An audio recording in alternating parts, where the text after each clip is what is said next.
sholat, tapi dia durhaka ke orang tuanya. Tapi dia tidak sadar dengan kedurhakaan kepada orang tuanya. Ini yang parah. Tidak sadar dengan kedurhakaan kepada orang tua. Dia sholatnya Allahu Akbar, tapi dia tidak sadar dia sudah durhaka ke orang tuanya. Apa bentuk durhaka kepada orang tua? Bentuk durhaka ke orang tua adalah, bagi kita laki-laki ini adalah lebih mementingkan istri daripada ibu. La ilaha illallah. Lebih pontiung di awak, bini awak daripada ayah awak. Ya Ustaz, tidak perlu membahagiakan istri wajib. Iya kan? Menafkahi istri wajib, tapi gara-gara itu amat terungkul wajib. Saya dapat sebuah kisah. Memang kisah ini masih diperdebatkan oleh para ulama. Saya dikritisi karena saya masukkan ke YouTube kisah Alqamah ini. Saya dikritisi, tidak ada masalah. Saya bersyukur itu, saya bersyukur. Tapi saya dapatkan kisah ini dari satu kitab. Nama kitabnya Al-Kabair yang ditulis oleh Al-Imam Al-Zahabi. Itu nama kitabnya. 70 dosa-dosa besar. Di dalam kitab itu saya jumpai cerita Alqamah ini. Walaupun sebagian ulama mengatakan kisah itu tidak benar. Tapi saya tidak mau masuk ke wilayah ini. Benar atau tidaknya cerita itu. Tapi saya ingin kita mengambil iktibar dari cerita itu. Itu saja. Jangan kita perdebatkan cerita itu dari mana asalnya. Tapi ambil saja ibrahnya. Contoh. Cita maling kundang itu Pak. Cita maling kundang itu benar atau tidak?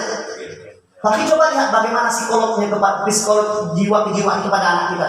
Wah cita wangi dan dulu hukum maling kundang. Betul kan? Bahkan wak bawa ke pantai air manis, wang suwe jadi contoh maling kundang. Sekarang pertanyaan saya, dalam kisah maling kundang itu siapa yang salah? Nah, dalam kisah maling kundang itu siapa yang salah? Nah, anak itu versi ayah, versi ibu, anak yang salah. Tapi kalau versi anak, anak yang salah. Kenapa kami dikutuk jadi batu? Kenapa tidak dikutuk jadi ombi?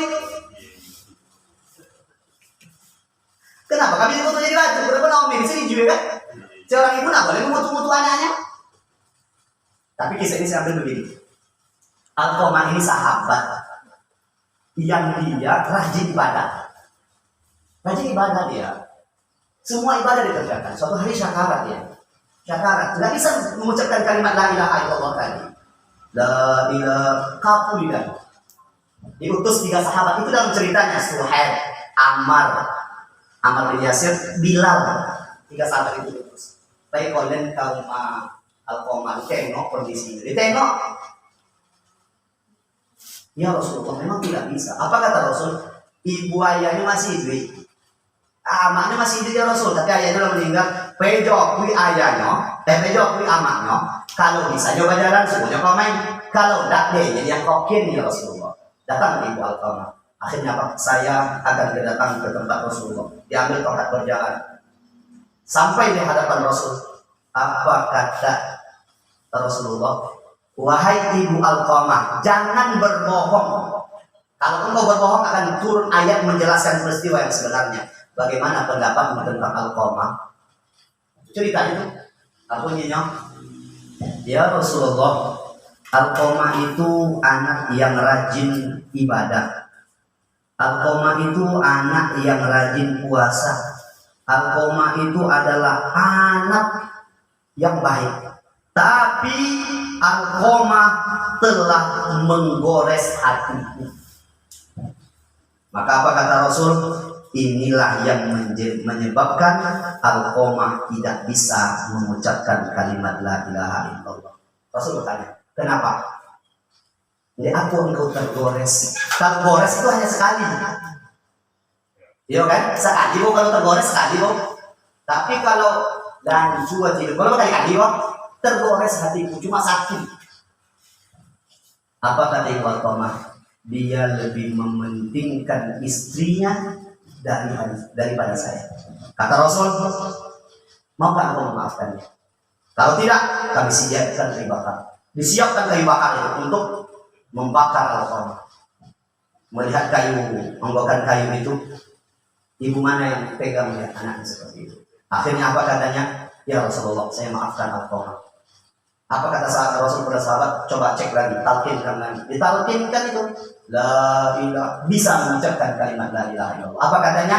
Alqamah pergi meninggalkan dunia ini karena ada ridho orang tuanya. Maka akhirnya jenazahnya dimandikan, dikafankan, disolatkan, dikuburkan. Setelah dikuburkan, Rasul berdiri sejajar dengan kepala utama sambil berkata begini, wahai Ansar dan Muhajirin. Itu lembaran terakhirnya dalam kisah itu. Wahai Ansar dan Muhajirin, barang siapa yang mengedepankan istri daripada ibunya, Allah melaknatnya, malaikat melaknatnya, penghuni bumi melaknatnya, amal kebaikannya tidak diterima. Benar apa kata Rasul, la yadkhulul jannah akun wala mudmin khamr wala mukadzib bil qadar. Tidak akan pernah masuk surga anak yang durhaka, orang minum khamar, dan orang yang mendustakan takdir dari Allah Subhanahu wa taala. Sekarang kita introspeksi diri kita. Kita sudah sholat nih, bahkan berjamaah. Apakah ibu kita masih kita kesampingkan? Kita bisa seperti ini karena ibu kita. Maka setelah itu hadir perempuan kedua dalam hidup kita. Datang anak awak, ama awak, kaum awak. Uma 50 kali 50. Pajero cik, Jess cik, itu ini Jess loh. Akia tigo. Datang anak awak. Assalamualaikum, salam. Apa yang? Apa mak? Apa yang? Amak tadi dari dokter loh. Ayo. Ini dokter lo amak kekurangan kalsium, butuh susu. Hanya dulu amak kok sakit tahu ibu ya mak. Beli entrasol yang 75.000 yuk. Tunggu dulu ya mak, sebang tahu nyawa. Ngapo yo? Kita minta izin di dulu. Allahu Akbar. Membalik ke belakang amak, teteskan air mata. Engkau sedang dilaknat. Apa tadi nak bininya? Dek, amat di depan. Aku siap. Nyamar apa itu? Dari buat ni. Aku siap bang. Amat kau main minta bini. Bayi dulu mau ibu aku sepeda pulang selesai itu. Ni minan cuma buat. Kio pak beli bawa. Minan cuma curi kau loh. Ya cuma. Cicok. Iya. Lalu dapet minan curi kau kan bawa bohong. Kita nyuci ibu-ibu itu lah. Iya lupa. Cuci mencuat. Iya aja.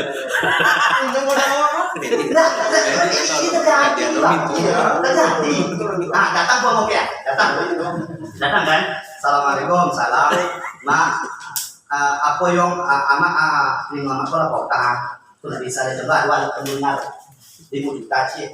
Atau dulu ya, soal ini dia tuh, deh, yo, ama perlu bikin 5 juta, nyung ayo kok. Jadi bayi 50 5 juta, bang cuma aku cuma 50 lah, aku sudah pulang. Nyiminan tu awak tadi wah, nyimini awak tadi. Itu tolong wah, bong ini kayaknya. Yang punya iman, yang sholatnya baik, insya Allah sanggup itu. Woi, itu amat jantung kau. Mantap tuh pak. Ya, kita tolong ini pak. Betul lo berat, umum ada banyak. Oke, dia baru selesai. Enak tolong ini ya. Apa bapak minat itu?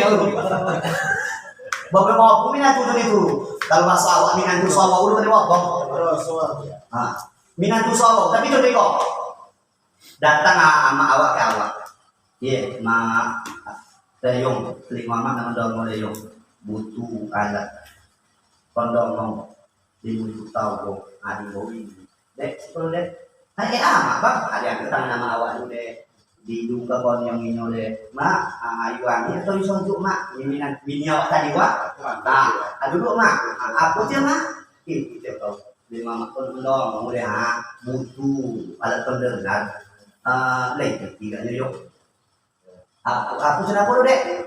Ini awak tadi, awak kami ni awak tu. Jadi 5 juta apa? Tu bapak cik. Pajero abang cik, jasa abang cik. Jadi 5 juta. Tu bapak cik. 25 juta mak kan. Pertanyaan dan kan bapak peminat 7 di bawah. Kau serius kok? Abang peminat 7 di bawah. Kalau minat 7 tadi maaf, orang sampainya ke pintu awal dia aku nyawa. Woi, gang coy punya batang. Kalau minat 7 di bawah bapak mah. Pak Sino lah aku dengan tu kan ni. Aku ni aku jadi kau. Masak kan sembong apa hasilnya kau ni? Dan asal rumahnya ni aku. Lu apa banyak tu? Pak Kok, peminantu yang elok jadi Pak Kok. Masan kepala pongan. Mantap. Ditambah minantu jadi Pak Kok. Tapi kenapa awak no? Untuk adik awak lain. Untuk awak, untuk awak.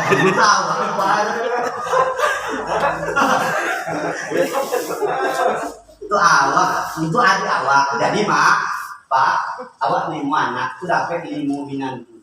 Elok kali 5, alhamdulillah.